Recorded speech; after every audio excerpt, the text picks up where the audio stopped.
নমস্কার বন্ধুরা, good evening. আমরা আজকে আমাদের ডেস্টিনেশন হচ্ছে বিরোহী, যেখানে আমরা হাঁসের মাংস মানে গোটা হাঁস কিনতে যাচ্ছি। আমাদের বাড়িতে কিছু গেস্ট এসছে, তারা হাঁসের মাংস খুব পছন্দ করে, বহু দূর থেকে এসছে, পিওর বাঙালি। তারা ডিনারে হাঁস খাবে। সন্ধ্যাবেলা বিরোহীতে এলাম হাঁসের মাংস কিনতে, যেটা কল্যাণীতে আছে। এয়ারপোর্ট 1 নম্বর গেট থেকে আমি কল্যাণীর উদ্দেশ্যে বেরিয়েছিলাম বিকেলবেলা।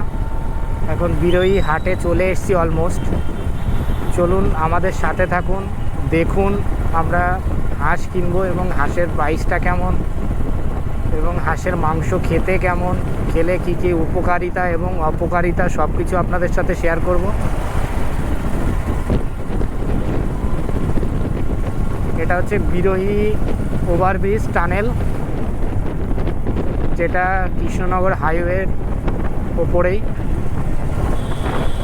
এটা মনে হয় গরুর হাট, এখানে গরু পাওয়া যায় মনে হয় সকালবেলা।